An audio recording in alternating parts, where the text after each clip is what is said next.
अब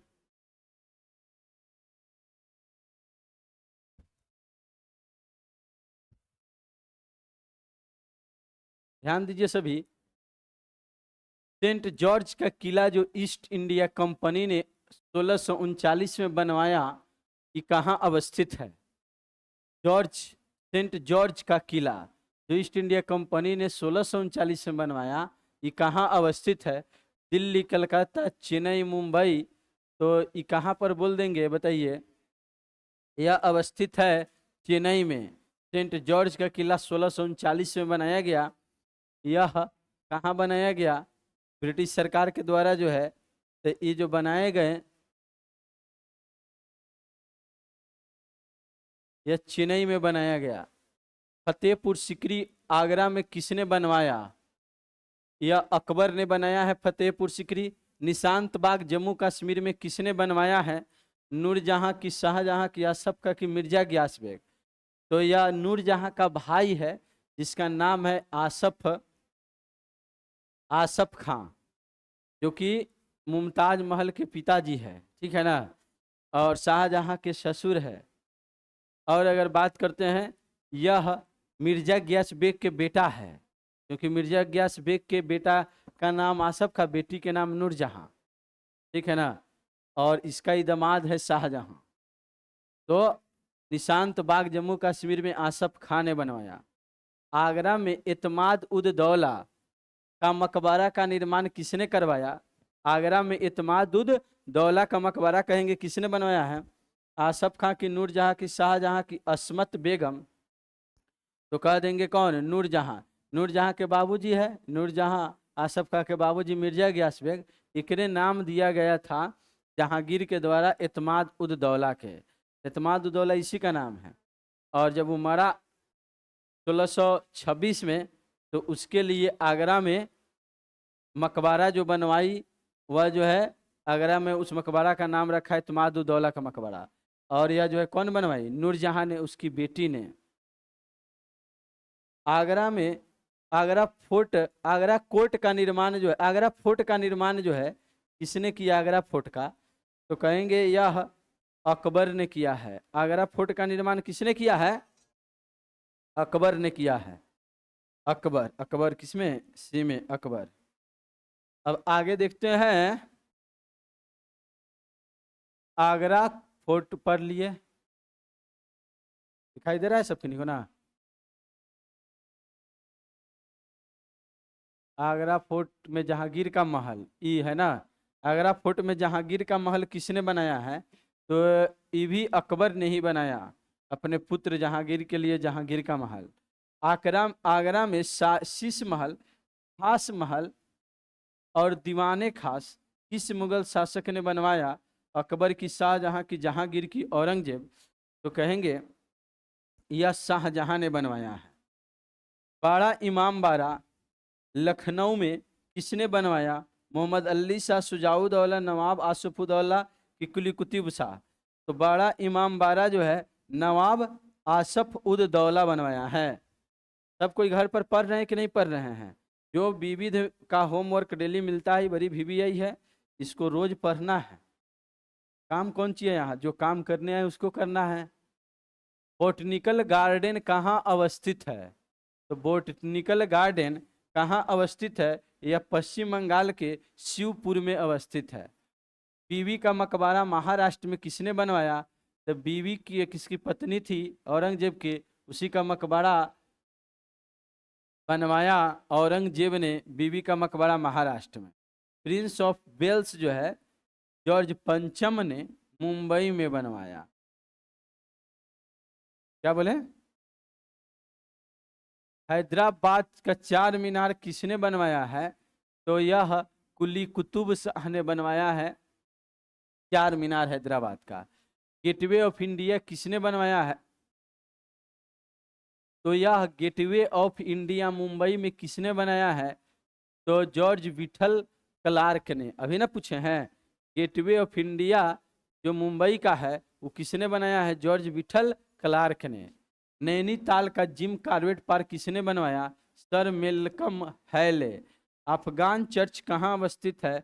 दिल्ली की, तमिलनाडु की, मुंबई की शिवपुर, तो कहेंगे यह अफगान चर्च अवस्थित है मुंबई में। अफगान चर्च कहाँ है? मुंबई में है।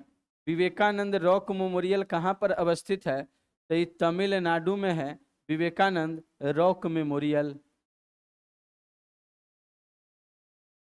विवेकानंद रॉक मेमोरियल हो गया। दिल्ली का सफदरजंग किसने बनवाया है? दिल्ली का सफदरजंग जो है का किला किसने बनवाया, जहाँ सफदरजंग अस्पताल भी है, तो कहेंगे यह बनवाए हैं शुजाउद्दौला, अवध का नवाब।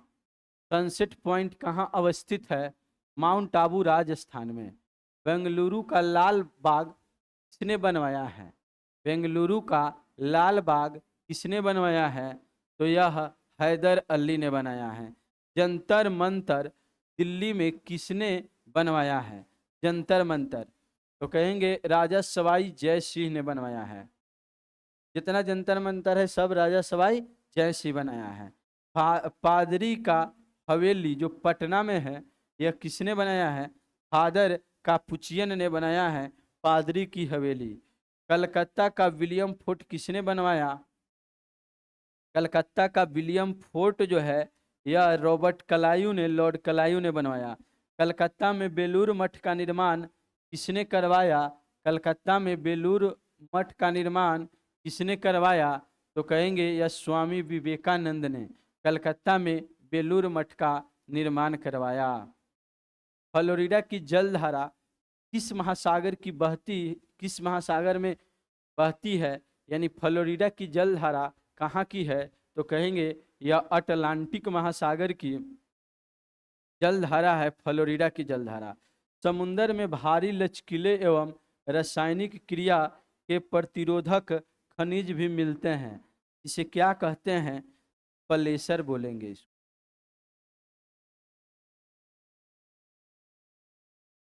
अगला है, निम्न में कौन प्रशांत महासागर की गर्म जलधारा है? तो पढ़े थे प्रशांत महासागर की गर्म जलधारा जो है वह इसमें से कौन है? इरमिंजर की, फॉकलैंड, फ्लोरिडा, क्यूरेशियो। इसमें केवल और केवल क्यूरेशियो है जो प्रशांत महासागर में, बाकी सभी अटलांटिक महासागर में है। अटलांटिक महासागर की ठंडी जलधारा कौन है? तो अटलांटिक महासागर की ठंडी जलधारा की बात कर रहे हैं, या Falkland, Florida, gulf stream, Brazilian. तो ये तीनों हम लोग गर्म जलधारा पढ़ते हैं, जबकि फॉकलैंड दक्षिणी अटलांटिक महासागर में यह एक ठंडी जलधारा है। हिंद महासागर की गर्म जलधारा कौन है? बेंगुएला, अगुलहास, क्यूराइल की, मेसिना। तो याद रखिए यह अटलांटिक महासागर की है, क्यूराइल प्रशांत महासागर की है, मेसिना भी प्रशांत महासागर की है, अगुलहास कहेंगे यह हिंद महासागर की जलधारा हो जाएगा। अब जिनको छूट गया होगा उनको पता नहीं चला क्या सर जी फिर से पढ़ा दीजिए। कैसे? जो पढ़ा दिए जिसको, तो आई जलधारा कितना वीवीआई है, समझ रहे ना? इसीलिए क्लास अब्सेंट नहीं करना है सब किन्हीं को। अब गया, अब अपने से समझ ही रहिए, या फिर जो है हम पढ़ाए हैं यूट्यूब पर जो है, तो उससे आप जो है देख करके कंप्लीट कर लीजिएगा, समझने का प्रयास करिएगा। लेकिन यहाँ पर पढ़िएगा उसका बात कुछ और रहता है, समझ रहे हैं ना? चलिए ध्यान दीजिए। विश्व में कुल समुद्री कृषि उत्पाद का 2/3 भाग किसका है? तो यह जो है यह फिन फिश पाए जाते हैं, 2/3 भाग। चलिए आप ध्यान दीजिए सभी कोई। अलास्का की ठंडी जलधारा किस महासागर में अवस्थित है? तो पहले ही बताइए, यह अलास्का की ठंडी जलधारा जो है यह ठंडी जलधारा है और यह उत्तरी अटलांटिक, उत्तरी प्रशांत महासागर में पड़ते हैं। क्या बोले? अच्छा, ये गर्म जलधारा है ना, ये ठीक है, ठीक है। ये जो चलता है विषुवत रेखा से ना, तो यहाँ पर सुधार कर लीजिए सभी कोई। गर्म जलधारा है, अलास्का की जलधारा ठंडी नहीं गर्म जलधारा है। और कौन सी जलधारा प्रशांत महासागर की गर्म जलधारा नहीं है? माने प्रशांत महासागर की गर्म जलधारा नहीं है। एल नीनो गर्म जलधारा है, पढ़े। क्यूरोसियो गर्म जलधारा है। इरमिंजर अटलांटिक महासागर की गर्म जलधारा है, जबकि तो वहीं ये हो गया कहाँ? अटलांटिक महासागर में। मेसिना प्रशांत महासागर में है। और नहीं है कह रहा है प्रशांत महासागर में कौन? तो इरमिंजर। ये अटलांटिक महासागर में है। बिंजिन जाम कहाँ अवस्थित है? केरल में बिंजिन जाम अवस्थित है, जहाँ तरंग ऊर्जा उत्पन्न करने की संभावनाएं देखी गई है। मोजाम्बिक की जलधारा किस महासागर की जलधारा है? तो हम लोग पढ़ते हैं मोजाम्बिक, अगुलहास और दक्षिणी विश्वतरेखीय जलधारा, ये सभी हिंद महासागर की जलधारा है। वेंगुएला की जो ठंडी जलधारा है किस महासागर की है? चलिए मिलाना है, केवल बोलना नहीं है। वेंगुएला की जलधारा जो है किस महासागर की जलधारा है? तो आप ध्यान दीजिए, ये हम लोग पढ़े थे अटलांटिक महासागर में जो है दक्षिणी क्षेत्रों में, याद करिएगा, नामीबिया और जहां दक्षिण अफ्रीका, वहां पर वेंगुएला की जलधारा। तो आंसर हो जाएगा कौन सी? अटलांटिक महासागर में। सेवरन एस्चुरी कहाँ अवस्थित है? दो जगह हम लोग पढ़े थे, एक सेवरन एस्चुरी, एक फंडी की खाड़ी, जहां पर ज्वारीय विद्युत की संभावनाएं सबसे ज्यादा है। तो यह जो है सेवरन एस्चुरी ब्रिटेन में, और फंडी की खाड़ी जो है ये पढ़े थे कनाडा में। और सुसीमा की जलधारा किस महासागर की जलधारा है? तो सुसीमा जलधारा जो है पढ़े थे सुसीमा जल संधि, ठीक है ना। अभी आगे पढ़ेंगे भी, टेंशन नहीं लीजिए। यह होन्सु टापू को क्युन्सु से अलग करता है, यानी जापान में ये सब पढ़ते हैं। तो वहीं पर एक जलधारा है गर्म, जिसका नाम है सुसीमा। तो यह कौन महासागर में जापान है? प्रशांत महासागर में। सुसीमा, अच्छा ये सुसीमा दुज बड़ा, अच्छा ये सेम है, 14 नंबर आइए। फंडी की खाड़ी कहाँ अवस्थित है? तो फंडी की खाड़ी जो है यह अवस्थित है, यह कनाडा में, जो ज्वारीय विद्युत की संभावना है। कनारी जलधारा किस महासागर की जलधारा है? तो देखिए कनारी, वेंगुएला, फॉकलैंड, ये सभी जलधारा हम लोग पढ़े थे, यह अटलांटिक महासागर में है। अटलांटिक महासागर में कनारी जलधारा पढ़ लिए। अब है क्यूराइल जलधारा जो है, यह जलधारा किस महासागर की जलधारा है? क्यूराइल, चलिए बताइए तो क्यूराइल जलधारा किस महासागर की है? हम लोग पढ़े न थे, क्यूराइल क्यूरोसियो एक ही जगह मिलता है, तो प्रशांत महासागर की ठंडी जलधारा है क्यूराइल। चलिए अब हम लोग आगे के बातें पढ़ेंगे। महासागरीय जलधारा, ठीक है ना, सब समझ लिए हैं। अब रीडिंग देना है। और सब किन्हीं को बोले थे जलधारा का जो है मैप बना करके लाने के लिए, कि कौन कहाँ पर अवस्थित है उसको ड्रॉ करके लाना है। इसमें से कितने स्टूडेंट है ड्रॉ करके लाए हैं? हाथ उठाइए। चलिए इसे दिखाइए तो निकाल के कॉपी। चलिए ठीक है, आप इधर, चलिए आप भी बनाए हैं ठीक ठाक। और इधर से दिखाइए खोल के, लिखे हैं ना सब उसमें कौन कहाँ पर है। और इधर से आपका, तो मैप बना के अपने जहाँ जहाँ है उससे। चलिए ठीक है। बाकी जो है स्टूडेंट जो है कार्य को नहीं किए हैं, तो सभी जो है जलधारा कल बना करके लाइएगा, दिमाग में सेट कर लीजिएगा कौन सी जलधारा कहाँ पर बहती है, क्या किस नाम से जाना जाता है। चलिए अब समझिए, सभी कोई ध्यान दीजिए। महासागरीय जल के धार जो है समझना है। तो एक निश्चित दिशा में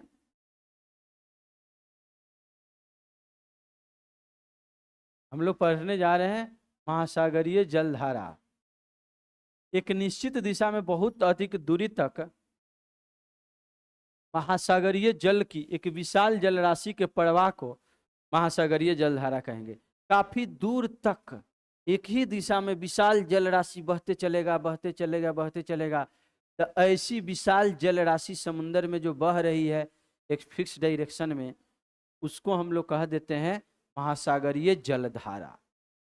क्योंकि महासागर 4 है, तो जलधारा जो है उसमें जल का राशि, विशाल राशि एक फिक्स डायरेक्शन में बह रहा होता है। तो वैसे जलधारा को कहते हैं महासागरीय जलधारा। कि गर्म अगर पानी है तो गर्म जलधारा होगा, ठंडा पानी है तो ठंडी जलधारा होगा। गर्म जलधारा की शुरुआत जो है, गर्म जलधारा की शुरुआत जो है जैसे ये पृथ्वी है तो विषुवत रेखा जो है, विषुवत रेखा जो है यहाँ से शुरू होगा गर्म जलधारा, क्योंकि यहाँ सूरज की किरणें सीधी पड़ने के कारण यहाँ सालों भर गर्मी रहता है। तो यह इस क्षेत्रों के जल गर्म हो जाते हैं।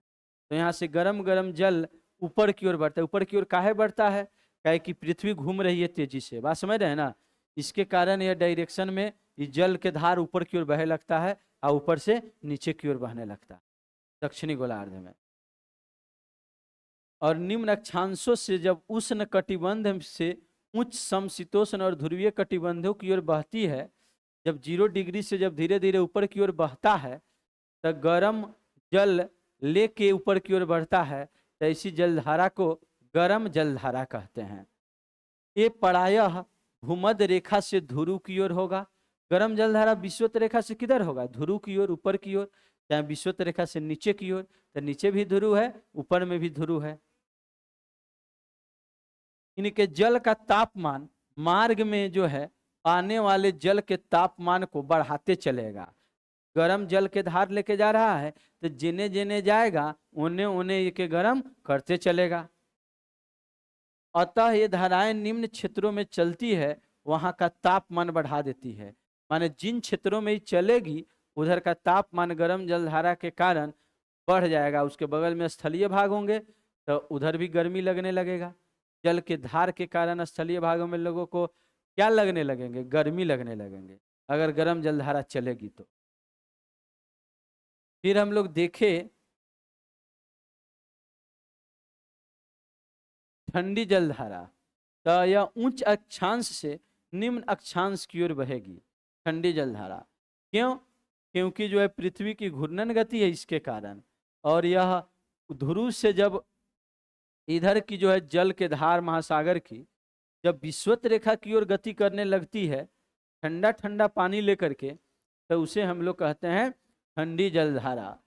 उच्च अक्षांश से निम्न अक्षांश की ओर बहती है, उसे कहते हैं ठंडी जलधारा।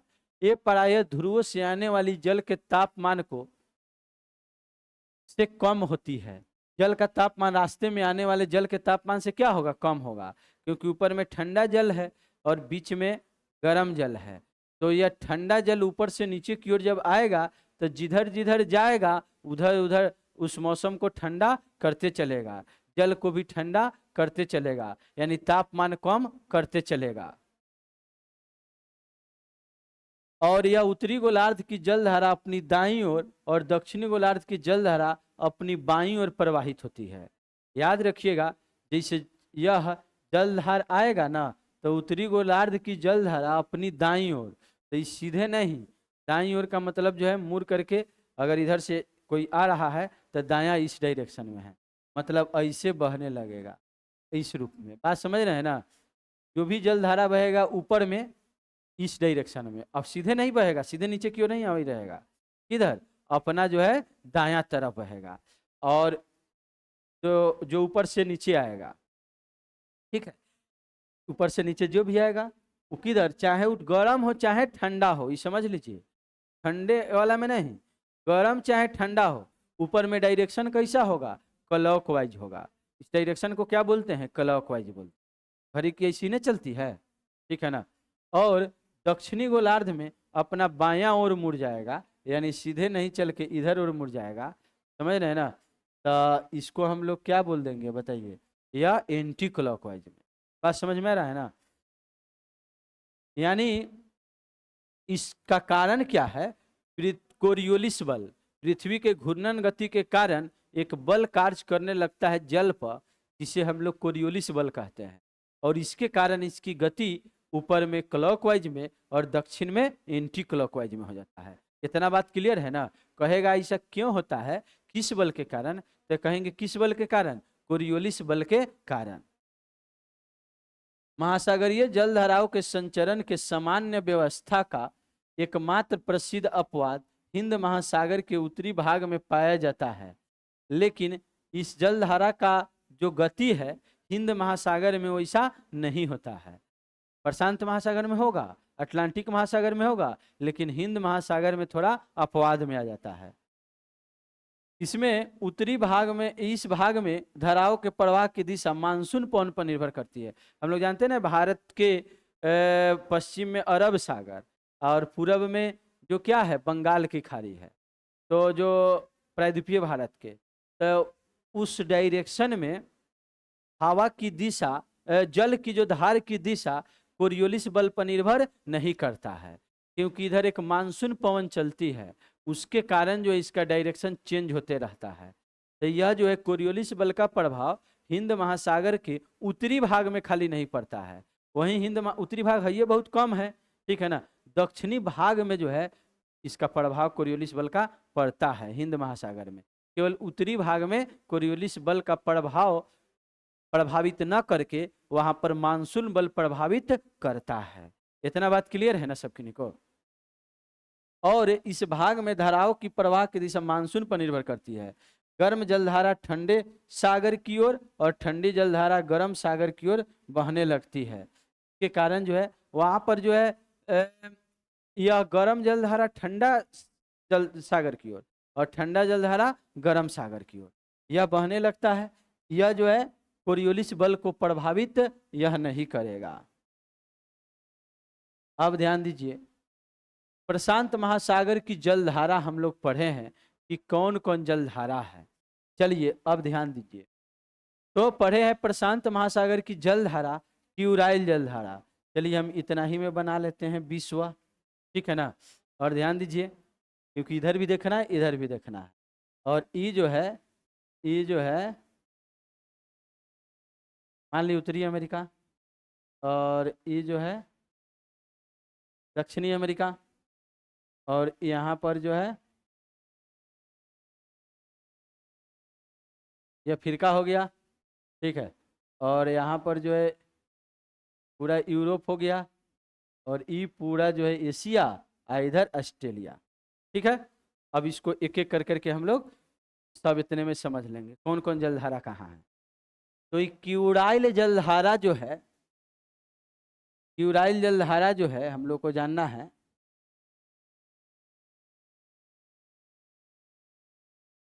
यहाँ देखिए, यह है एशिया महादेश। कौन महादेश है? एशिया। और ऊपर में आर्कटिक महासागर है, इधर कौन महासागर है? प्रशांत महासागर। तो यहाँ पर एक ये वाला क्षेत्र जो देख रहे हैं ना, यहीं से शुरू भी हो जाता है, क्योंकि पृथ्वी गोल ना है, तो ये भी अलास्का यही है, क्योंकि मुड़ेंगे तो एक जगह आ जाएगा।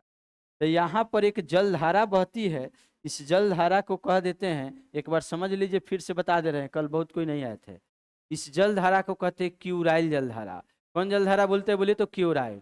यानी कहेंगे प्रशांत महासागर इधर भी है, प्रशांत महासागर इधर भी है, और यह जो है यह है विषुवत रेखा। बात समझ रहे हैं ना। तो यह विषुवत रेखा जो है, विषुवत रेखा जो है, विषुवत रेखा तो इसे भी गुजरती है दक्षिण अमेरिका से, कोई बात नहीं, समझिए इधर। तो यह विषुवत रेखा जो है, इसके ऊपर उत्तरी गोलार्ध हो गया, इसके नीचे दक्षिणी गोलार्ध हो गया। तो ये प्रशांत महासागर के उत्तरी प्रशांत महासागर में एक जलधारा बहती है। इस जलधारा को हम लोग क्या बोल दिए? बोलिए तो क्यूराइल कह दिए। एकदम कंसंट्रेशन बनाइए सभी कोई। प्रशांत महासागर में ठंडी जलधारा का एगो नाम क्या हो गया? बताइए, क्यूराइल। क्या बोल देंगे? बोलिए तो क्यूराइल। कहाँ? प्रशांत महासागर में। और कैलिफोर्निया की जलधारा, यहाँ पर एगो क्षेत्र है, ठीक है ना, ये जगह है, इसको कैलिफोर्निया की खाड़ी कहते हैं। और यहाँ पर एक जलधारा बहती है, और डायरेक्शन तो पते है, इस डायरेक्शन में यह बहेगी, दाएं तरफ ऐसे बहेगी, ठीक है ना। और यहाँ एक जल का धार बहती है, जिसे कैलिफोर्निया की जलधारा कहते हैं, ये भी ठंडी जलधारा है।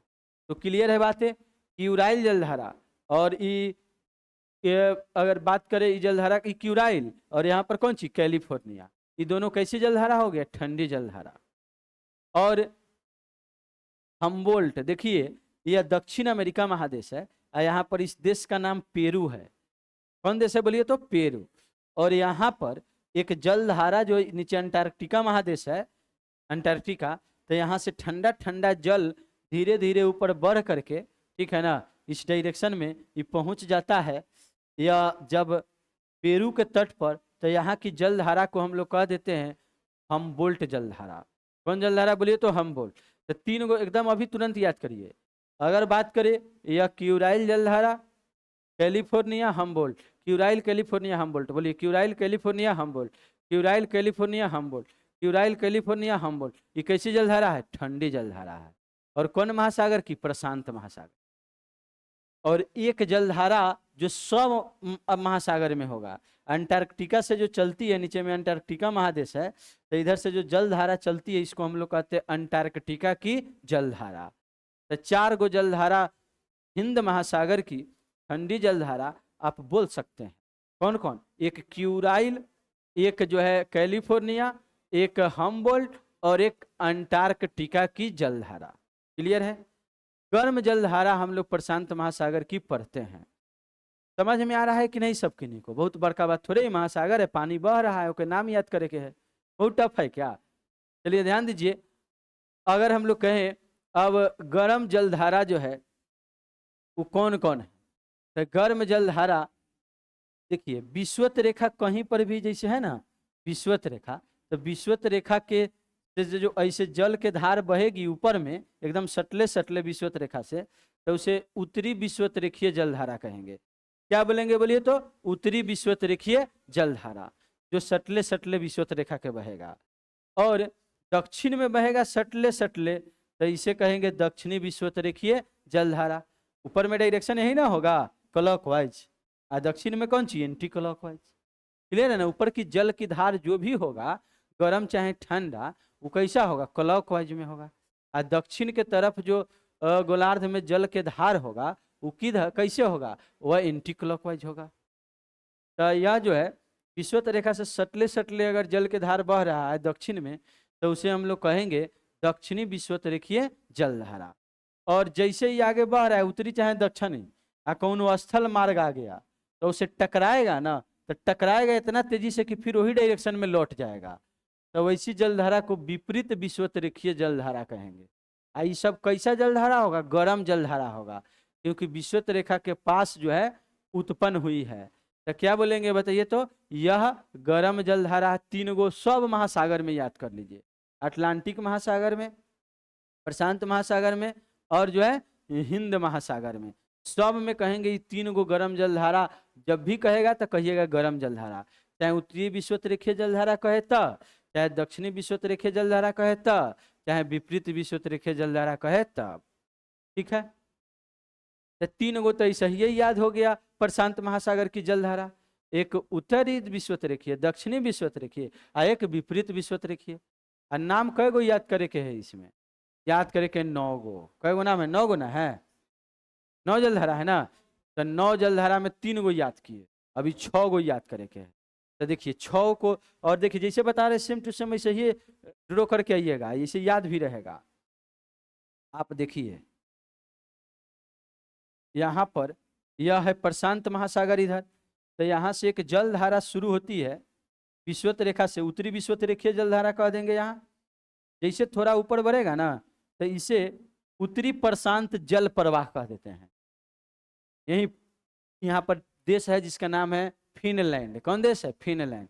तो यहाँ फिनलैंड नहीं, फिलीपींस। कौन देश है बोलिए तो? फिलीपींस। फिलीपींस में मेरियाना गर्त याद है ना प्रशांत महासागर में, तो यहीं पर एगो देश है फिलीपींस। वहां पर इस प्रशांत महासागर के यही गरम गरम जल के धार ऊपर की ओर गया है, तो एक के कहते हैं उत्तरी प्रशांत जल प्रवाह। क्या बोलते हैं बोलिए तो? उत्तरी प्रशांत जल प्रवाह। तो 4 गो जलधारा गरम याद हो गया, उत्तरी विषुवत रेखीय, दक्षिणी विषुवत रेखीय, विपरीत विषुवत रेखीय, उत्तरी प्रशांत जल प्रवाह। जब ये जापान के पास पहुंचेगा ना, नीचे अभी जापान से सटेगा, तो इसे सुसीमा जलधारा कहेंगे। कौन जलधारा कहेंगे? सुसीमा। एकदम कंसंट्रेशन नहीं बन रहा है, एकदम सीधा बैठ जाइए पहले, तब कंसंट्रेशन बनेगा। नहीं तो देखेंगे कि माहौल शांत है, घर पर तो बहुत मच्छर लग रहा था, नींद आया नहीं है, ठीक है ना? नहीं हम जाते हैं घर तो वास्तव में मच्छर लगता है बहुत ज़्यादा, तो सही से यहाँ पर जो है 2 दिन बड़ी चैन से नींद आता है, क्योंकि पंखा चलता है और मच्छर उतना नहीं लगता है। बात समझ रहे हैं ना? यहाँ भरे 1 गो मच्छर काटेगा तो डेंगू हो जाएगा, घर पर 50 गो मच्छर काट लिया तो कुछ नहीं होगा, लेकिन मच्छर करते तो नींद नहीं ना लगता है, मेन बात ये है। तो यहाँ माहौल अच्छा देख करके सोने के प्रयास मत करिए, ठीक है ना? एकदम कंसंट्रेशन बना करके इस बातों को सुनिए। और बताइए, यह उत्तरी विषुवत रेखीय, या उत्तरी प्रशांत जल प्रवाह, और यह मेसिना जलधारा। और जैसे ही ऊपर में क्यूराइल है, याद है ना, ऊपर से आ रहे थे, और जैसे ही ऊपर बढ़ती है इसे सटेगा क्यूराइल से, तो इसे कह देते हैं क्यूरोसियो। क्या बोल देते हैं बोलिए तो? क्यूरोसियो। Kuril Kuroshio. अभी एक और है, याद रखिएगा, आगे बढ़ेगा तो ओयोसियो, अभी आगे पढ़ेंगे, अभी पहले इतना याद रखिए। क्यूरोसियो की जलधारा, तो ये चारों याद रहेगा। ये उत्तरी विषुवतीय, उत्तरी प्रशांत जल प्रवाह, और ये मेसिना, और इधर वाला का नाम क्यूरोसियो। क्या बोलेंगे बोलिए तो? क्यूरोसियो। उधर से आ रहा था ठंडा वाला, वो क्यूराइल है, इधर से गर्म वाला जा रहा है, वो क्यूरोसियो है। क्लियर है बातें? तो ये जो है, अच्छा, सुसीमा जल संधि के पास अच्छा, कौन जलधारा है? मेसिना लिखा हुआ है कि सुसीमा लिखा हुआ है? सुसीमा ना, सुसीमा है। मेसिना एक अलग है, जो पढ़ेंगे भूमध्य सागर में, मेडिटेरियन सी में एगो सुसीमा जल संधि है। वहां मेसिना जल संधि है, यहाँ पर नाम है सुसीमा। क्या नाम है बोलिए तो? क्या कि इस जल संधि का भी नाम क्या है? सुसीमा। उसके नाम पर उस जलधारा का भी नाम क्या रख दिया गया? सुसीमा। पढ़ेंगे भी जल संधि, टेंशन नहीं लीजिए, 2-3 दिन के अगला क्लास आएगा। तो 4 गो जलधारा एकदम याद रखिए, उत्तरी विषुवतीय, उत्तरी विषुवतीय जल प्रवाह, उत्तरी प्रशांत जल प्रवाह, और इस सुसीमा, और ऊपर में कौन सी? क्यूरोसियो। तो क्या कई गो जलधारा के नाम याद कर लिए? बताइए जल्दी से। आपने जो है याद कर लिया, अब यहाँ पर आ जाइए। आपने याद कर लिया 5 जलधारा, उत्तरी विषुवत रेखीय जलधारा, दक्षिणी विषुवतीय रेखीय जलधारा, आया टकरा के लौट गया विपरीत विषुवत रेखीय जलधारा, और ऊपर में पड़ा तो उत्तरी प्रशांत जल प्रवाह, फिर ऊपर गया तो क्या बोले? सुसीमा, और फिर ऊपर गया तो क्यूरोसियो। तो क्या 6 गो नाम बोले में कोई दिक्कत है क्या? बोलिए तो क्या हो गया? उत्तरी विषुवत रेखीय जलधारा, दक्षिणी विषुवत रेखीय जलधारा, और विपरीत विषुवत रेखीय, तो ऐसे बोल देना है। फिर जो है उत्तरी प्रशांत जल प्रवाह, फिर जो है सुसीमा, और फिर जो है क्यूरोसियो। क्या बोलेंगे बोलिए तो? क्यूरोसियो जलधारा। 6 हो गया, 3 गुना बचा है। अब देखिए, 3 जलधारा जो हम लोग पढ़ेंगे वह इस साइड में आ जाएंगे। तो देखिए, यह जो है ना विषुवत रेखा है, यहाँ से एगो जो है ठंडा गरम गरम जल के धार, बहुत ज्यादा ही गरम के जल के धार ऐसे बहती है, और ये चल जाता है। हमबोल्ट पड़े है ना पेरू के पास, हमबोल्ट जलधारा ठंडा वाला, आई एकरा के पूरा गर्म कर देता है, 10 डिग्री टेम्परेचर बढ़ा देता है। हमबोल्ट जलधारा जो ठंडा बह रहा था पेरू के पास, ओकरा पूरा गर्म कर देता है। उस जलधारा का नाम है एल नीनो। क्या नाम है बोलिए तो? El Nino. एल नीनो बार बार पूछता है, क्योंकि सबसे शक्तिशाली जलधारा है एल नीनो, प्रशांत महासागर की गर्म जलधारा है। तो इस 7वां नंबर कौन हो गया? El Nino. क्या हो गया बोलिए तो? 7वां नंबर क्या हो गया? El Nino. 7वां नंबर क्या हो गया? एल नीनो जलधारा।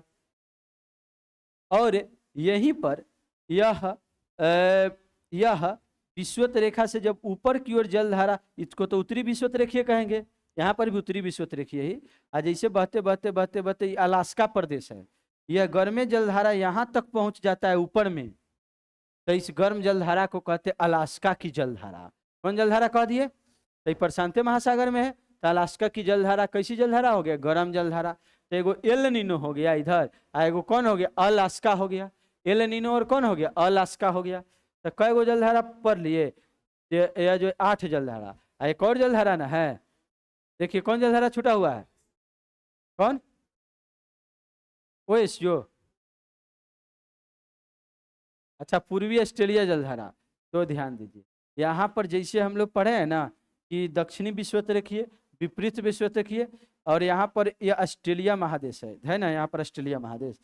तो यहाँ पर जैसे ही जलधारा आता है ना, दक्षिणी विषुवत रेखीय, विपरीत विषुवत रेखीय, और दक्षिणी विषुवत रेखीय जब ऑस्ट्रेलिया के पूर्वी भाग में आता है, तो एक का नाम कह दिया जाता है पूर्वी ऑस्ट्रेलियाई जलधारा। तो ये गर्मीय न जलधारा होगा, पूर्वी ऑस्ट्रेलियाई जलधारा, गर्मी जलधारा। तो 9 गो जलधारा हो गया। अब दिमाग में एक बार फिर से सेट करिए। उत्तरी विषुवत रेखीय, 4 गो एक ही साथ बोल दीजिएगा यहीं पर। उत्तरी विषुवत रेखीय, दक्षिणी विषुवत रेखीय, विपरीत विषुवत रेखीय, पूर्वी ऑस्ट्रेलिया जलधारा, ये 4 गो एक साथ बोलना। चलिए बोलिए कौन कौन? उत्तरी विषुवत रेखीय, दक्षिणी विषुवत रेखीय, विपरीत विषुवत रेखीय, और पूर्वी ऑस्ट्रेलियाई जलधारा। ठीक है, अब 4 हो गया। ऊपर में 3 गो बोले क्या है? उत्तरी प्रशांत जल प्रवाह। क्या बोलेंगे बोलिए तो? उत्तरी प्रशांत जल प्रवाह, सुसीमा की जलधारा, और क्यूरोसियो की जलधारा। आई बनावे के है मैप लेके, समझ रहे हैं ना सब किन्हीं को, और हम कल देखेंगे सब किन्हीं का। तो यह जो है जलधारा जो हो गया 4 3 कितना हो गया, 7 जलधारा हो गया। और यहाँ पर जो है यह जलधारा कौन हो गया, एल नीनो जलधारा। कौन जलधारा, एल नीनो। और ऊपर में कौन, अलास्का की जलधारा। तो 9 जलधारा हम लोग देख लिए प्रशांत महासागर के, और 4 गो जलधारा ठंडी जलधारा प्रशांत महासागर। ठंडी वाला याद है कि भूल गए, ठंडी वाला जलधारा इधर से क्यूराइल, क्यूराइल, और इधर से जो है हम्बोल्ट, हाँ, और कैलिफोर्निया की जलधारा पढ़े हैं ना, और एक अंटार्कटिका की जलधारा। ठीक है, चलिए अब जो है हम लोग आगे देखते हैं अटलांटिक महासागर की जलधारा। कौन महासागर की जलधारा पढ़ेंगे, तो प्रशांत महासागर की जलधारा पूरा हो गया। देखिए कौन कौन, अब इसको लिखते हैं। विश्वतरेखीय जलधारा पढ़े कि नहीं पढ़े बताइए, उत्तरी विश्वतरेखीय जलधारा पढ़े ना, क्यूरोसियो पढ़े हैं माइंड में, या कहाँ है क्यूरोसियो, उत्तरी प्रशांत जल प्रवाह, अलास्का एल नीनो, सुसीमा की जलधारा, दक्षिणी विश्वतरेखीय जलधारा, पूर्वी ऑस्ट्रेलियाई जलधारा, विपरीत विश्वतरेखीय जलधारा। समझ के नहीं पढ़ेंगे तो क्या याद हो जाएगा, इसे याद नहीं होगा। और जब माइंड में सेट हो जाए तभी भी हमेशा याद नहीं रहेगा, उसको देखते रहना पड़ेगा। ये नहीं भ्रम में रहिए कि ना ऐसा पढ़ लिए कि एकदम जीवन भर के लिए याद हो गया। कोनो बात ऐसा नहीं है जो जीवन भर के लिए याद होगा। जब आप उसको कम से कम हजारों बार देखेंगे तब हो सकता है जीवन भर के लिए याद हो। देखिए मैथ हम पहले जो है पढ़ाते थे, अब मैथ छोड़ दिए, ही पढ़ा रहे हैं। ठीक है ना, 2-4 महीना मैथ पढ़ाए थे, और जब मैथ पढ़ाना शुरू किए ना तो मैथ में 8-9 गो लड़का, अब मैथ में 40 गो लड़का हो गया। मैप में, मैप मानचित्र, ठीक है ना, तो मैथ छूट गया और जीके जीएस पढ़ाना शुरू कर दिए लिख लिख करके। ठीक है, तो अब मैथ बनाते हैं, दरोगा का टेस्ट का डिस्कशन कराते हैं। तो 4 साल हो गया लगभग छोड़े हुए, तो एकदम आसान आसान हमको एक बार फॉर्मूला भुला गए थे, बेलन उलन के जो है ये सब, और जबकि सब एकदम सबसे ठीक था मैथ। तभी ना मैथ से शुरुआत की कि टीचिंग लाइन मैथ में अच्छा बनाएंगे, बात समझ रहे हैं ना। कोई कलम पकड़े से पढ़ाना तो मैथे से, मैथ में अच्छा करना, सब भुला गए। तो कहने का मतलब ये सोच रहे हैं कि आप एक बार पढ़ लिए तो आपको याद रह जाएगा, संभव नहीं है, बात समझ रहे हैं ना। इसको बार बार रिवीजन करते रहेंगे, नहीं रिवीजन करते रहेंगे तो कितनों पढ़े हैं सब भुला जाइएगा। तो घर पर इसको बनाना है। अब देखिए अटलांटिक जो है महासागर की जलधारा, अटलांटिक महासागर की जलधारा, आप ध्यान दीजिए, इसको हम लोग इसी पर देख लेते हैं। समझ में आ रहा है कि नहीं इस पर बताइए। ये जो है यह जो है उत्तरी अमेरिका महादेश है, और इधर जो है यह दक्षिणी अमेरिका महादेश है। ठीक है, और इधर से केवल अटलांटिक महासागर देखे के, इसीलिए टेंस बाकी को बनाए नहीं करेंगे। इधर यूरोप है, और इधर से जो है अफ्रीका है, और इधर पूरा क्या है, एशिया है। ठीक है, हम लोग को केवल समझना है कौन सी, अटलांटिक महासागर। तो इस महासागर को, एस की आकृति वाला महासागर याद है ना सब किन्हीं को, कौन महासागर कहते हैं इसे, अटलांटिक महासागर कहते हैं। तो इस अटलांटिक महासागर में कौन कौन सी जलधारा है, और नीचे में अंटार्कटिका महादेश है, इधर ऑस्ट्रेलिया है, ये ना 7 को महादेश है। तो ध्यान दीजिए, अटलांटिक महासागर की पहले हम लोग ठंडी जलधारा पढ़ेंगे। तो सबसे पहले लेब्राडोर की जलधारा, ठंडी जलधारा है। यहाँ पर लेब्राडोर की जलधारा ऊपर से, यहाँ पर एगो है ग्रीनलैंड, एगो देश, एगो टापू वाला देश, सबसे बड़ा टापू विश्व का कौन है, ग्रीनलैंड है। और यहाँ पर नीचे में एगो आइसलैंड है, कौन टापू है, आइसलैंड। तो ये ग्रीनलैंड और इधर से कनाडा है। तो इसके नीचे से एक जलधारा, एकदम ठंडा ठंडा जलधारा आता है। इस जलधारा को हम लोग कह देते हैं, लेब्राडोर की जलधारा। ये हम लोग पहले पढ़ चुके हैं, याद रखिए, महादेश में लेब्राडोर और गल्फ स्ट्रीम दोनों जहाँ मिलती है वहाँ प्लैंकटन घास उगता है, और उसको खाने के लिए प्लैंकटन कीड़ा आता है, और जो है वहाँ मछली का उत्पादन सबसे ज़्यादा होता है। तो यही ना 2 जलधारा मिलता था, लेब्राडोर और गल्फ स्ट्रीम। तो गल्फ स्ट्रीम अभी गर्म में पढ़ेंगे, आई कैसी जलधारा है, ठंडी अभी पढ़ रहे हैं। तो क्या पढ़ेंगे, गल्फ स्ट्रीम कैसी, लेब्राडोर कैसी जलधारा है, ठंडी जलधारा है। यही लेब्राडोर जब आगे बढ़ती है ना, अफ्रीका के क्षेत्र में आती है, तो कनारी, जिसे डायरेक्शन तो पता है, डायरेक्शन ऐसे नहीं होगा, डायरेक्शन हम लोग का ऊपर में जो भी बहेगा ना ऐसे बहेगा, बात समझ रहे हैं ना, यानी कि नहीं, यह जो ठीक है पहले जो बनाए थे वहीं, यहाँ पर जलधारा जो है क्लॉकवाइज में ऐसे बहेगा, बात समझ रहे हैं ना। उत्तरी गोलार्ध में सब जलधार की धारा कैसे होगा, क्लॉकवाइज होगा। और इधर जो है जैसे ही बहते बहते बहते यहाँ पर पहुंच जाएगा, तो इसको हम लोग कह दें बहेगा, अब चलिए सब इसी बहेगा, इधरों से तो आ रहा है तो उधर से घूम करके यहाँ पहुंच जाएगा। आप कहेंगे कि इधर से इधर कैसे आ जाएगा, तो एक गो जल के एक गो रास्ता, मैंने ऐसे बहुत विशाल राशि में ना आता है, तो वो यहाँ पर पहुंच जाएगा, तो इसे हम लोग कनारी जलधारा कहेंगे। क्या बोलेंगे, बोलिए तो कनारी। और यहीं पर ये जो देख रहे हैं ग्रीनलैंड, यहाँ पर जो पूर्वी क्षेत्र में जो जलधारा बहेगा, तो इसे पूर्वी ग्रीनलैंड की जलधारा कहेंगे।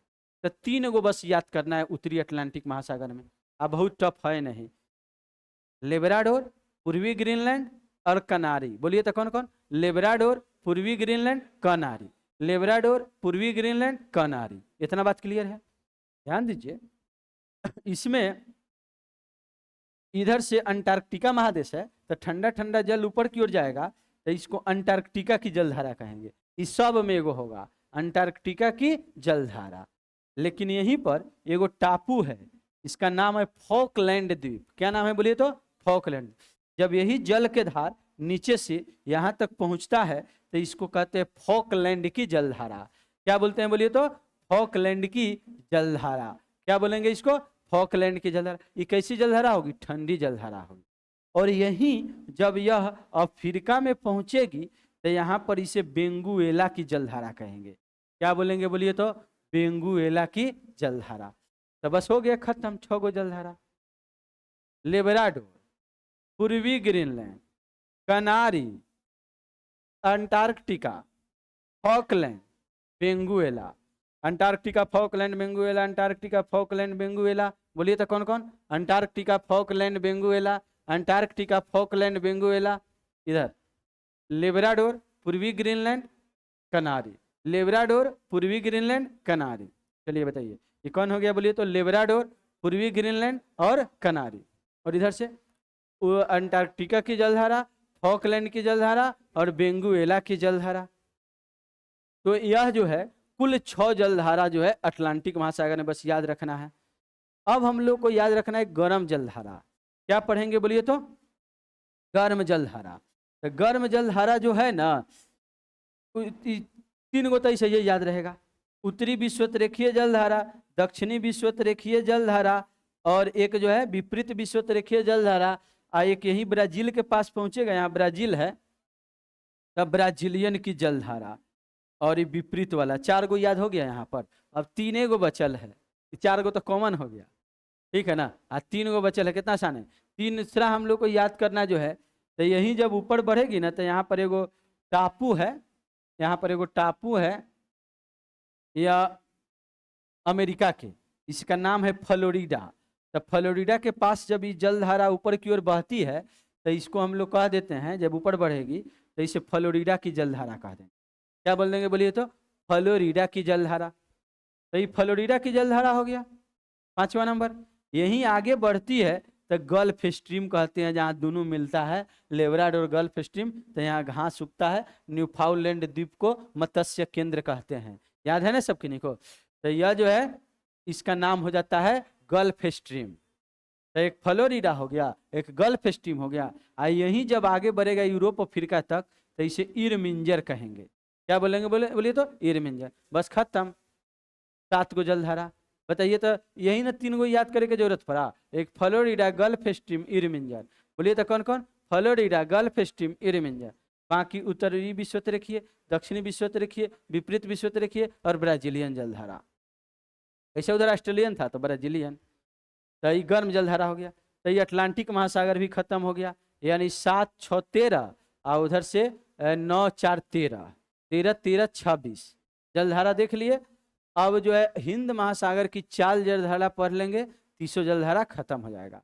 तब हिंद महासागर की जलधारा में हम लोग आते हैं, हिंद महासागर की जलधारा में हम लोग आते हैं। ये खत्म हो गया पूरा, पढ़ दे इसको। लेब्राडोर जलधारा देखे हैं कहाँ है, माइंड में सेट करिए। लेब्राडोर क्लियर है, लेब्राडोर जलधारा याद है ना सब किन्हीं को? यह जो है यहाँ पर पढ़े है ना, ऊपर में कौन, लेब्राडोर जलधारा, और जो है बेंगुएला जलधारा, नीचे में अफ्रीका में पढ़े बेंगुएला। और बताइए कनारी जलधारा, वही जो है ये लेब्राडोर वाला आगे बढ़ा था क्या बोले थे, कनारी, क्लियर है। और पूर्वी ग्रीनलैंड, ग्रीनलैंड के आसपास कौन जलधारा, पूर्वी ग्रीनलैंड। और एक अंटार्कटिका की जलधारा, एक फॉकलैंड की जलधारा, क्लियर है ना, एक बेंगुएला की जलधारा। अब जो है गर्म जलधारा, एकदम यहां पर ध्यान दीजिए सभी, कोई कंसंट्रेशन बनाइए। उत्तरी विषुवत रेखीय जलधारा याद है सब किन्हीं को, और ई नाम तो पहले से क्लियर होगा। और विपरीत विषुवत रेखीय, गिन्नी की जलधारा इसे कहेंगे, गिन्नी के पास बहती है। और एक दक्षिणी विषुवत रेखीय, और एक ब्राजीलियन, इस पढ़े में तो कोई दिक्कत नहीं हुआ, एक ही जगह। और बाकी कौन कौन, गल्फ स्ट्रीम, पहले फ्लोरिडा, तब गल्फ स्ट्रीम, तब इरमिंजर, फ्लोरिडा, गल्फ स्ट्रीम और इरमिंजर। अब ध्यान दीजिए, हम लोग को जानना है हिंद महासागर की जलधारा। हिंद महासागर की जलधारा है, तो हिंद महासागर कहाँ पड़ते हैं, ये सब किन्हीं को तो पता होगा। हिंद महासागर कहाँ पड़ते हैं, यह हिंदुस्तान के नाम पर पड़ा है हिंद महासागर। तो देखिए यह भारत का क्षेत्र है, और इधर से जो है विषुवत रेखा गुजरती है, और ये महासागर पूरा जो है इधर से पूरा सऊदी अरब, इधर से पूरा क्षेत्र आ जाता है, इधर से आ जाता है पूरा अफ्रीका वाला देश, इधर से आ जाता है पूरा एशिया, इधर से ऑस्ट्रेलिया, और ये है पूरा हिंद महासागर। बात समझ रहे हैं ना।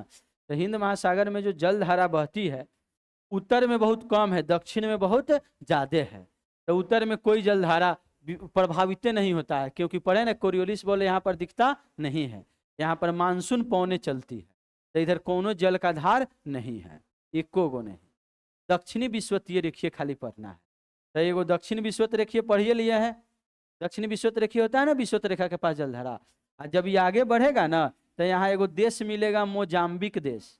कौन देश मिलेगा, तो यहाँ पर लोग कहे लगेगा मोजाम्बिक की जलधारा। कौन जलधारा कहेगा, हिंद महासागर में। क्या सर ठीक है, एकदम कंसंट्रेशन में नहीं है। आज आए हैं घर से कि कल आए हैं, कल आए हैं। घरे जाके पहले 2 दिन चैन से सोइए, दिनों में सोइए, रातों में सोइए, ठीक है, रिलैक्स महसूस करिए, घर से बहुत ज़्यादा रिलैक्स महसूस करिए। और यहाँ पर जब यह दक्षिण अफ्रीका नीचे आएगा, तो यहाँ पर एक जलधारा होगी, जिसे दक्षिण अफ्रीका के सबसे निचली बिंदु को केप अगुलहास कहते हैं। अफ्रीका का सबसे निचला बिंदु कौन है, केप अगुलहास। तो वहां पहुंचेगा ना यही जलधारा, तो अगुलहास की जलधारा कहलाएगी। बस खत्म हो गया। अच्छा ये बताइए, कौन ऐसा बात बता रहे हैं जो समझ में नहीं है,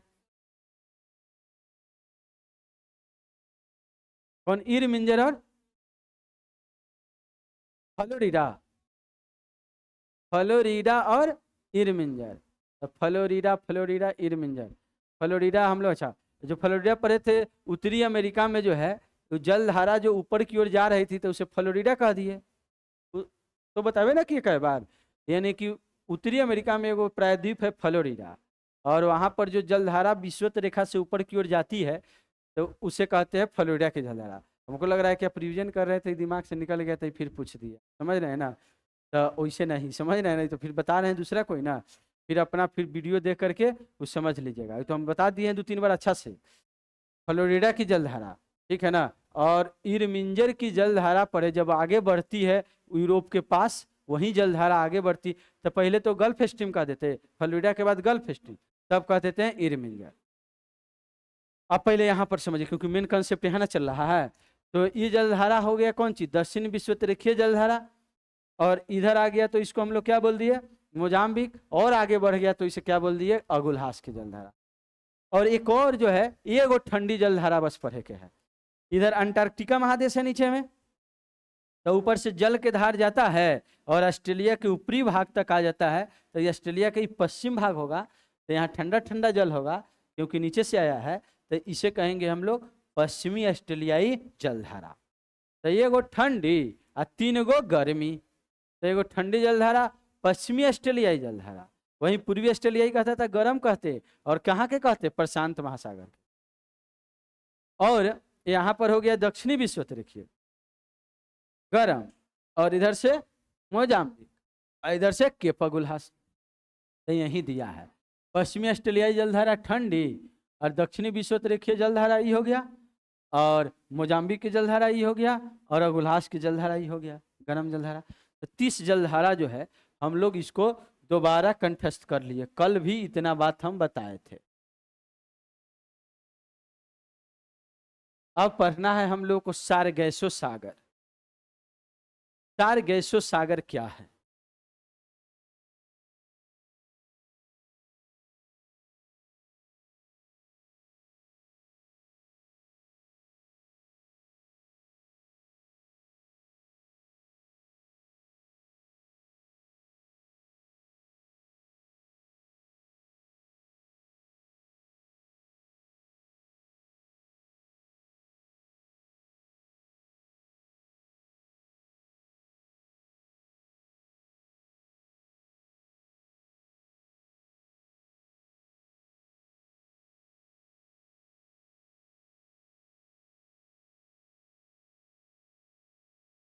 हट जाते हैं तो एक्चुअल स्थिति देखते हैं आप कि हम कहाँ हैं। पटना में तो बहुत अच्छा रूम मिल गया, एक पंखा चल रहा है, कुकर में खाना बन रहा है, ठीक है। अब घर पर भी सबके कुकर में बनता है, पहले तसला वसला में बनता था, ठीक है ना। तो इतना सुविधा है, ठीक है ना।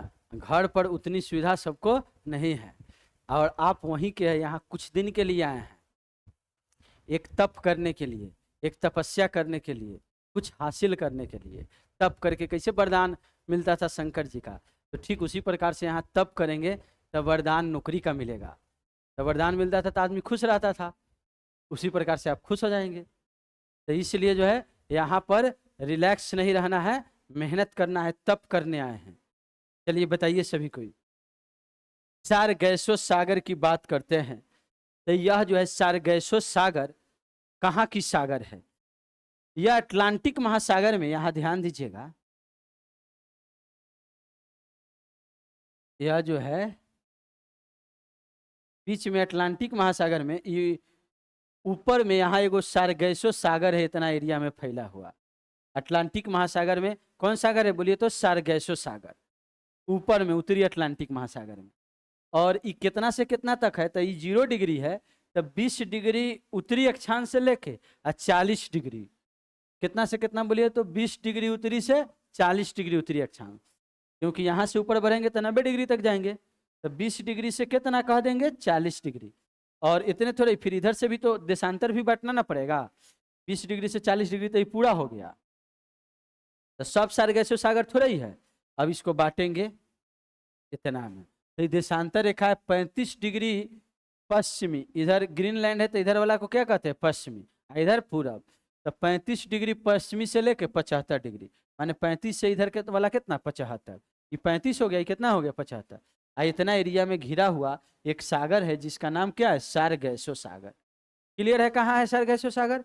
उत्तरी अटलांटिक महासागर में 20 डिग्री से लेके 40 डिग्री उत्तरी अक्षांश तक, और 35 डिग्री पश्चिमी देशांतर से 75 डिग्री पश्चिमी देशांतर के बीच में वह एक एरिया है। अब एरिया बना गया हो, उसको हम लोग कहते हैं सारगैसो सागर। काहे कि वहां बड़ी घास पूरा बिछा हुआ है, लगता है कि कोई स्थल आ गया का। तो जैसे स्थल भाग में कोई रेगिस्तान आ जाता है तो मरुस्थल कहते हैं, ठीक उसी प्रकार से कोई अटलांटिक महासागर में पूरा घास आ जाए तो महासागर का मरुस्थल कह देंगे। और महासागर के मरुस्थल को सारगैसो नाम सबसे पहले जो है यह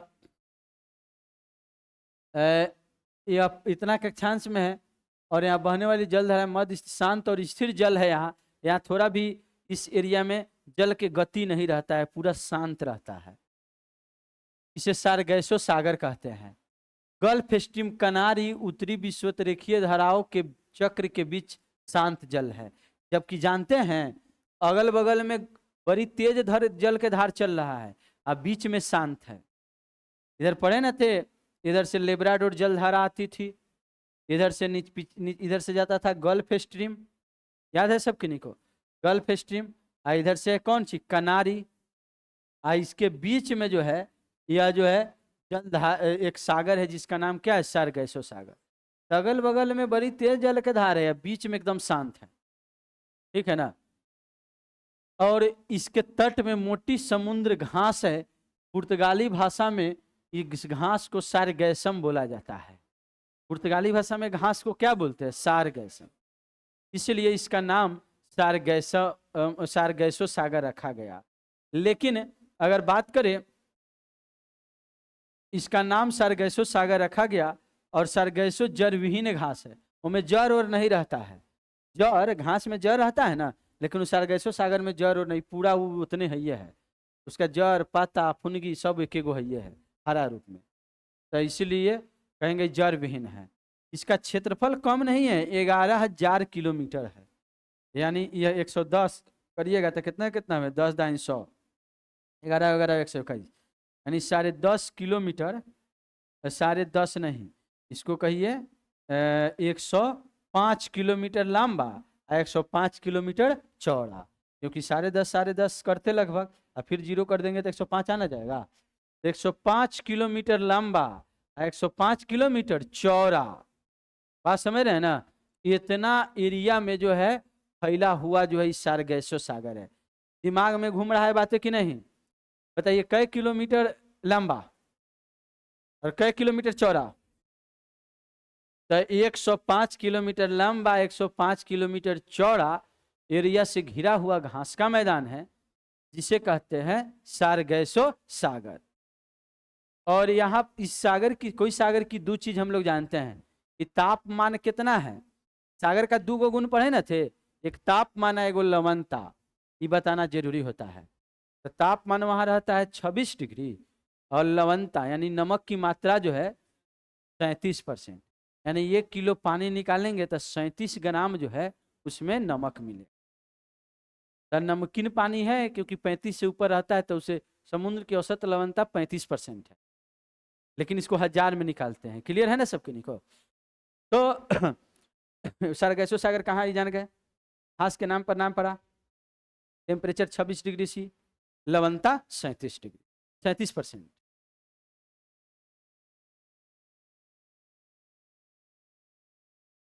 अब जानना है कि सारगैसो नाम दिया स्पेन के नाविक ने। भले सारगैसो शब्द है पुर्तगाली शब्द, लेकिन नामकरण इसका सारगैसम पुर्तगाली नहीं किया है। कौन किया? स्पेन का नाविक किया है। कौन किया है? स्पेन का नाविक किया है। तो यही बात लिखा है, सारगैसो सागर सर्वप्रथम स्पेन के नाविक ने देखा था। सारगैसो सागर का महासागरीय मरुस्थल के रूप में भी जानते हैं। कहेंगे इनमें से किसको महासागरीय मरुस्थल कहते हैं? तो क्या आंसर करेंगे आप? सारगैसो सागर को कहते हैं महासागरीय मरुस्थल। हम लोग पढ़े हैं इसी में, देखिए यह उत्तरी अटलांटिक महासागर में, यह जो उत्तरी अमेरिका है और इधर से यूरोप है, अफ्रीका है, तो यहाँ पर एगो पढ़े थे हम लोग न्यूफाउंडलैंड, जहाँ पर इधर से गर्म ठंडी जलधारा लेब्राडोर, ठंडी जलधारा कौन? लेब्राडोर, और गर्मी जलधारा गल्फ स्ट्रीम, दोनों मिलता है न्यूफाउंडलैंड के पास। ये हम लोग उत्तरी अमेरिका महादेश जब पढ़े थे तो भी बताए थे। और ये दोनों जब मिलती है तो यहाँ एक प्लैंकटन घास निकलता है, और इसके लिए वहाँ प्लैंकटन कीड़ा में उपने लगता है, और उसको खाने के लिए मछली आता है, तो मछली का पालन सबसे ज़्यादा होते हैं। तो न्यूफाउंडलैंड को हम लोग जो है गल्फ स्ट्रीम और कौन जलधारा मिलती है? लेब्राडोर जलधारा। तो इसमें मछली पकड़ने का प्रसिद्ध केंद्र है, तो इसे ग्रैंड बैंक कहते हैं। जहाँ मछली पकड़ने का मेन सेंटर होता है उसे ग्रैंड बैंक कहते हैं। तो इसे ग्रैंड बैंक के तौर पर हम लोग जानते हैं। और यहाँ क्यों? क्योंकि प्लैंकटन घास मिलता है, जो मछली का आहार है, खाने आएगा और लोग उसको पकड़ के ले आएगा और मनुष्य खा लेगा उसे, ठीक है। और डॉगर बैंक उत्तरी सागर यूरोप में है। ग्रैंड बैंक, जॉर्ज बैंक आदि मत्स्य केंद्र की उपस्थिति का सेंटर है। इसको समझ लीजिए। ये जो है ना, यहाँ पर हो गया, एक हम लोग पढ़ लिए grand bank, grand bank Newfoundland के पास पढ़ लिए, क्लियर है। और जो है डॉगर बैंक, यहाँ पर है उत्तरी सागर। जैसे हम लोग जाएंगे ना यूरोप के पास, तो यहाँ कौन सागर मिलेगा बताइए? उत्तरी सागर। उत्तरी सागर है ब्रिटेन के पश्चिम में, पूरब में, और नॉर्वे के पश्चिम में। नॉर्वे और ब्रिटेन के बीच के सागर को हम लोग कहते हैं, याद रखिएगा, उत्तरी सागर। कौन सागर बोलते हैं? तो उत्तरी सागर जो है, उत्तरी सागर जो है के जहाँ तटीय भाग है, जहाँ मछली का पालन होता है, वहाँ पर भी थोड़ा थोड़ा गर्म ठंडी जलधारा मिलती है, छोटा छोटा वाला। तो वहाँ पर भी मछली पालन होता है, तो उसको हम लोग कहेंगे डॉगर बैंक। यहाँ पर भी मछली पालन होते हैं। अटलांटिक महासागर में कहाँ कहाँ मछली पालन होते हैं, वो पढ़ रहे हैं। तो एक पढ़ लिए, एक ग्रैंड बैंक न्यूफाउंडलैंड में, एक पढ़ लिए डॉगर बैंक, उत्तरी सागर के तटीय भाग को कहते हैं। एक पढ़ लिए जॉर्ज बैंक। कौन बैंक बोलिए? तो जॉर्ज। तो जॉर्ज बैंक पढ़ते ब्रिटेन आयरलैंड के तटीय भाग को जॉर्ज बैंक कहते हैं। ब्रिटेन आयरलैंड के तटीय भाग को क्या कहते हैं? George bank. और यहाँ पर भी मछली पालन होते हैं। तो 3 गो तट बोलिए जहाँ मछली पालन होते हैं। ग्रैंड बैंक कहाँ पर है? ग्रैंड बैंक, डॉगर बैंक और जॉर्ज बैंक।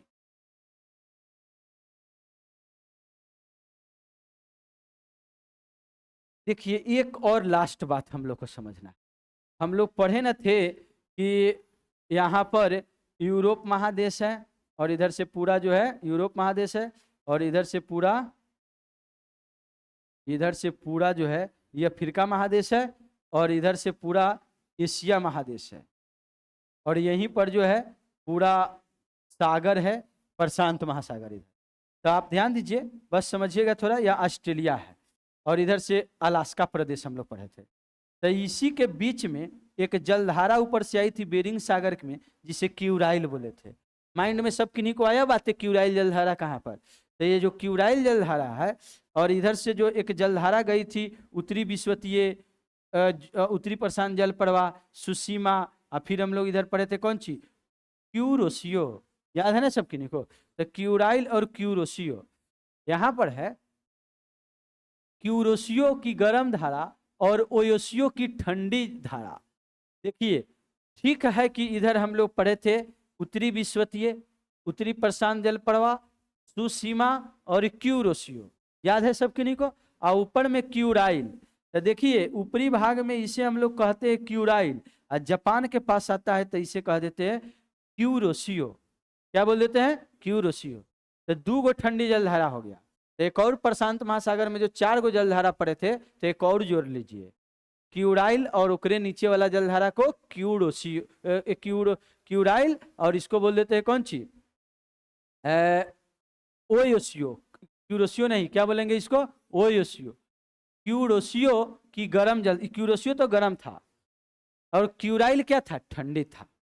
ध्यान दीजिए, ये वाला जलधारा का नाम क्या है? क्यूराइल, और नीचे से जा रही है क्यूरोसियो। तो क्यूराइल जो है का अगला नाम कहते हैं ओयोसियो। क्यूराइल जब ऊपर जाती है तो क्यूराइल, थोड़ा नीचे आ जाती है तो इसे ओयोसियो कहते हैं। क्या बोलते हैं बोलिए तो? ओयोसियो। तो ऊपर में है तो क्यूराइल नाम है, और जापान से पूरा सट गया, ठीक है ना। बेरिंग सागर में है तो क्यूराइल नाम है, जापान से पूरा सट गया, तो इसका नाम हो गया ओयोसियो। क्या नाम हो गया? यही ठंडी जलधारा का नाम ओयोसियो। तो ओयोसियो एक ठंडी जलधारा जोड़ लेना है किसमें? प्रशांत महासागर में। तो क्यूराइल और क्यूरोसियो नहीं मिलता है, ओयोसियो और कौन मिलता है? क्यूरोसियो। क्योंकि इधर से क्यूराइल है, इधर है ओयोसियो, और नीचे से ये कौन जा रहा है? क्यूरोसियो। नहीं समझ में आया? ये क्यूराइल है, और इसका नाम क्या है? ओयोसियो। ओयोसियो जो इसका नाम है, ओयोसियो चाहे ओयोसियो जिसको कहेंगे, ओयोसियो। और इधर से जो जा रहा है क्यूरोसियो है, क्यूरोसियो। चलिए इधर से जो जा रहा है उसका नाम क्या है? क्यूरोसियो। उधर से आ रहा है वो कौन है? क्यूराइल। और उधर से एक और कौन हो गया? ओयोसियो। तो ऊपर के जो ठंडी जलधारा बेरिंग सागर में आती है, ऊपर वाला का नाम है क्यूराइल, नीचे वाला का नाम है ओयोसियो। चलिए बोलिए तो ऊपर से दोनों जलधारा का नाम क्या क्या है? क्यूराइल और ओयोसियो। चलिए ऊपर वाला ठंडी जलधारा का नाम बोलिए कौन? क्यूराइल और ओयोसियो। और नीचे से जलधारा का नाम क्या है? क्यूरोसियो। तो यहां मिलता है ओयोसियो और कौन? क्यूरोसियो, जापान के पास। ठंडी और गर्म जलधारा, ठंडी वाला ओयोसियो और गर्म वाला क्यूरोसियो। तो वही कह रहा है जापान के निकट जब क्यूरोशियो और ओयोशियो जब दोनों मिलता है तो वहाँ घना कुहासा छा जाता है।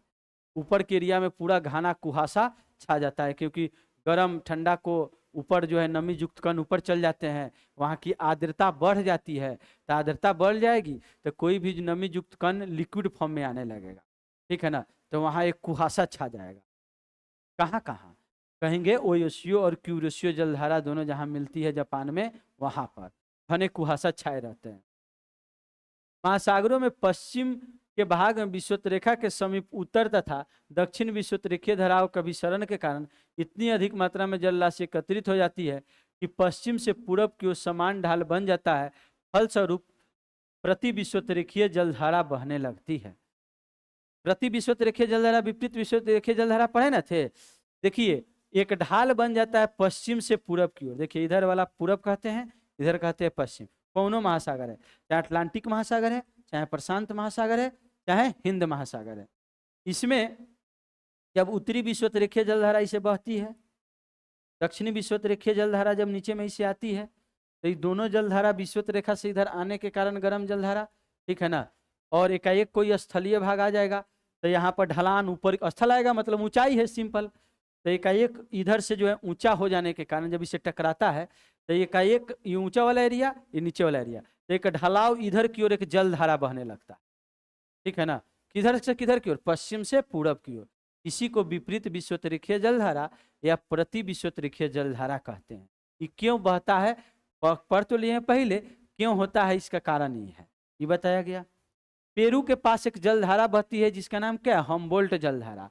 एल नीनो एक शक्तिशाली जलधारा आती थी और 10 डिग्री टेम्परेचर उसको बढ़ा देता था। ला नीना एक शीतल जलधारा है, लेकिन ध्यान दीजिए, उसी हम्बोल्ट को पेरू के पास जो जलधारा बहती है उसका एक और नाम है ला नीना। याद रखिए, ला नीना हम जलधारा कहाँ पर है? पेरू के पास। और जिसे हम्बोल्ट कहे थे, पेरुवियन कहे थे, तो उसको ला नीना भी कहेंगे। और ला नीना को हटा करके एल नीनो आ जाता है। ला हटता है, एल आ जाता है। ला हटता है, क्या आ जाता है? एल आ जाता है। और टेम्परेचर कितना बढ़ जाता है? 10 डिग्री बढ़ रहा है। ला नीना एक शीतल जलधारा है जो पेरू के तटवर्ती क्षेत्रों में होती है। या वहीं एल नीनो एक गर्म जलधारा है जो दक्षिणी प्रशांत महासागर से शुरू होती है और आकर के इस एल नीनो को हटा के, या जो है ला नीना को हटा के एल नीनो जलधारा प्रभावी हो जाता है और टेम्परेचर कितना बढ़ जाता है? 10 डिग्री टेम्परेचर। इस चीज को हम लोग समझ चुके हैं। खत्म हो गया कि नहीं, कि और बचा हुआ है? नहीं ना है? अच्छा, बस खत्म है, ये दूसरा चैप्टर आ जाएगा। बात समझ रहे ना? तो बस इतने 4 लाइन हैं। पेरू के तट के समानांतर उत्तरी दक्षिणी की ओर ला नीना का दक्षिण की ओर प्रवाहित होती है। ला नीना का प्रवाह क्षेत्र एल नीनो की तरह प्रशांत क्षेत्र के विशेष रूप से पेरू के तटीय क्षेत्र में होता है। कभी भी यह हिंद महासागर के क्षेत्र में प्रवेश नहीं करती है ला नीना, किंतु इन दोनों के प्रभाव वैश्विक स्तर पर जलवायु को बदल देता है। ला नीना और कौन? El Nino. La Nina Peru के पास, एल नीनो विषुवत रेखा से शुरू होती है लेकिन पेरू तक पहुंचती है और गर्म को ठंडा को क्या कर देता है? गर्म। लेकिन इसका प्रभाव ऐसा पड़ता है कि भारतीय मानसून ज्यादा तीव्र हो जाती है, यानी खूब मूसलाधार बारिश हो जाएगा भारत में। भारतीय मानसून क्या हो जाएगा? तीव्र हो जाएगा। उसका असर भले कहियो L Nino La Neena Bharat तक जल के धार नहीं आएगा, लेकिन जल गर्म ठंडा हो रहा है तो वायुमंडल गर्म ठंडा हो रहा है, वायुमंडल गर्म ठंडा हो रहा है तो हवा तो जा सकता है एक जगह से दूसरे जगह। जल अगर नहीं पहुंच पाया तो हवा के माध्यम से नमी युक्त कण पहुंच जाते हैं इधर और खूब वर्षा कराते हैं। एल नीनो का भारतीय मानसून को नकारात्मक रूप दिखाया गया है। कभी भी एल नीनो से भारत में फायदा नहीं होता है, इससे लॉस होता है। और इस दिसंबर के समय में ही जलधारा बहती है, जब ठंडा ठंडा मौसम रहता है और गर्म कर देता है वह उस क्षेत्र को। तो उस समय के कितना शक्तिशाली एल नीनो है, अगला साल कितना बारिश होगा भारत में, इसका पूर्वानुमान दिसंबर में लग जाता है। एल नीनो खूब शक्तिशाली होगा तो मानसून ज्यादा होगा जून जुलाई के समय में भारत में। बात समझ रहे हैं ना? तो एल नीनो भारतीय मौसम को दर्शा भी देता है कि कितना बारिश होना है। तो इस तरीका से हम लोग जो है 8वां चैप्टर महासागरीय जलधाराएं समाप्त कर चुके हैं। कल हम लोग जो है पढ़ेंगे एकदम आसान आसान आप चैप्टर सब, तो कल पढ़ेंगे। सब कोई के लिए होमवर्क है, आज बहुत कम है भारत के पर्यटन स्थल में। इसमें जो है अब 91 से लेके 125 तक 35 गो मात्र है। 35 गो जो है